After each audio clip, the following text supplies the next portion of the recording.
Hey, it's time for part two. Huh? It's time to go on the set. Oh, what up, y'all?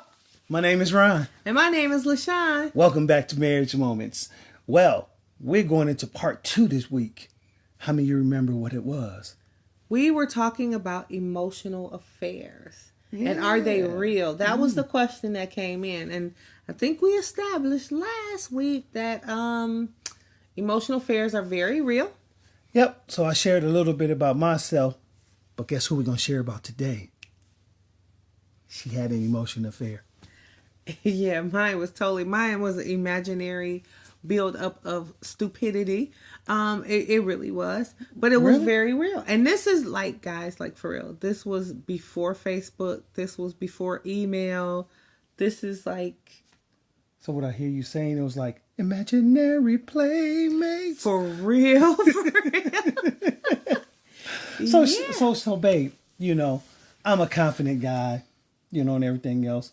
What was it like? I mean, how did it feel as a woman to go through emotional affairs? Because to me, that just sounds silly. What? After you went through it first? I'm a man. I was entitled to. No, just playing.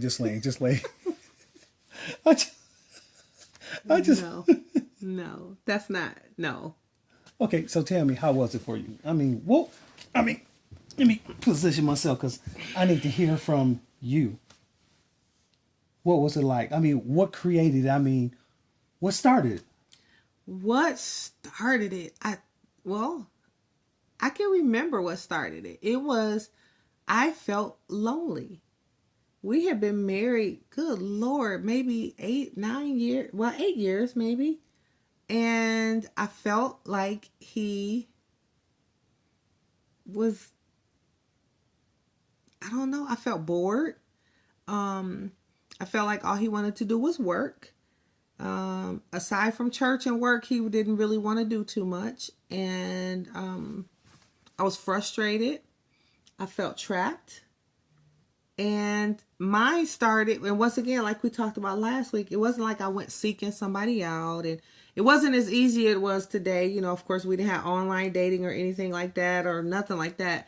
But mine started with a dream. Yeah. I had a dream about somebody we both knew, a mutual friend of ours. And it's so embarrassing. But in this dream, this guy and I were getting really close. And he was saying things to me that I longed to hear from you. And so what I hear you saying is there was things you was waiting for me to say or do, but you weren't getting that from me. No. Not at all? Yeah, but unlike you, I would ask you for these things. And you would put me off. Okay, well, next week, because that used to be your favorite word. Or what we need that for. That sounds stupid. And so, like, I guess I felt like I didn't deserve it after a while. And it started with a dream. And I really do believe that dream was, like, not from God, for sure. And because I was embarrassed by the dream, I wouldn't say anything out loud. And it morphed. I swear to God, I had like a Groundhog Day dream like 4 or 5 times. And each time it got deeper and deeper and deeper. And I won't go into any details. Well, I do got to ask this as being a man, because I know some men want to ask. So, did you ever have a wet dream about this dude? I'm not going to tell you that. Why? I'm not going to tell you that. I don't think it's necessary. No, but being a guy, because guys want to know, because, you know, some guys just can't take these type of conversations. Okay. So I had a reason for asking, because I'm not going to get mad because it's done and over with. Of course. You know, we're just trying to help somebody out in the audience. Of course. Well, I'll be totally honest. I'll be totally transparent. The dreams were more real than the movies. I kid you not. Yes. It was that deep? It was that deep. But, you know, it became my secret little playground because it was in my head. It was in my heart. But the sad part about that, you know, last week we talked about it being dangerous and damaging to our relationships. The more that I played around with this thing in my head, because, okay, he had access to I don't want to say access. He was interacting with this person that he had an emotional affair with on a regular basis. But it was more of a business relationship type deal. Mine was, this person had absolutely positively no clue. Not one, not one, not one. It was all made up in my head. But you know what? It filled a huge gap for me. And when I realized that it was just, I still wasn't getting the fulfillment that I wanted because it wasn't happening at all. Like, it wasn't like I was talking to this person and this person was like, you know what I'm saying? Like feeling that that was not the case. It was all in my head. So what I hear you saying is your lust was getting greater. It was, yeah, it was burning. I mean, to the point where I think when I realized that it got too far was when I was planning to approach this person and make a proposition. Yeah. You, the Church of God in Christ girl? Shut up. Yes. It's embarrassing. I mean, but it's real. I mean, it's a real thing. I mean, it happened. And like I said, I couldn't fault you back then. I mean, I could see where some fault came in, but it's unusual to hear that a woman, I mean, you hear about it, but to me, it was like, I think people feel like women have emotional affairs more than guys. Because women are more emotional, we're more relational. So as we're interacting with people, we build relationship. And things can turn for the worse if you're not aware of yourself and your priorities. I mean, I could see that, but I wouldn't necessarily think it was more for women. Because, but that's what people think. There's like only women get in emotional affairs. When you think, oh, this woman to reach out to this guy on Facebook or email, usually you hear guys just cheating. So it's not like they say it's an emotional affair. Well, we did talk about one video where a guy actually made up a whole family. Well, that's like through virtual reality life. Yeah, I get that. So let me ask you this. How long would you say it took for you to get over that? What do you mean get over it? I mean, the emotional affair, I mean, was it progressing month after month, day after day? Was it every day? Was you going in there thinking about this guy and just, or when you came in and if we made love, was you thinking about this guy when you made love? I don't remember. I may have. I'm not sure. To be totally honest, this was a long time ago. I could have. Yeah. Okay. I mean, I ain't mad or nothing like that. Oh, I know. No, I could have. But I don't remember. Okay. I mean, I can see that. So, how did you overcome that barrier?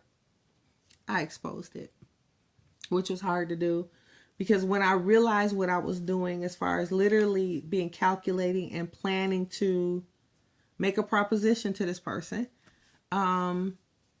I realized how ridiculous it was, and I shared it with a friend, and they told me flat out it was absolutely positively ridiculous. And hearing myself say it helped kind of snap me out of it. But I will be honest, I kind of went through a small grieving process trying to come out of that thing too. So you grieved over a fantasy? I did. To get set free? I did. I did. I mean, because I exposed it, so I know the desire wasn't there because I realized how dumb it really was. I had a beautiful family, a husband and a child, and I love my husband. I think what hurt the most, and once again, this gentleman had absolutely positively no idea. None. But still, it happened for me. And what hurt the most was I had to be willing to give up that fantasy in exchange for my current reality, which we still were not in a good place at the time. And I didn't really know how to get there. So that hurt. It did. It emotionally hurt. It felt like I was letting go of what I could have and I didn't have. So I had to figure out how to get that. So what I did was I talked to Ron about it. I came clean. I told him what had happened, and he laughed at me because he realized how ridiculous it was. But what blessed me the most is that he did begin to pray for me, and he covered me. He apologized to me. Not that he really needed to do that, but and he was open to hearing what I needed.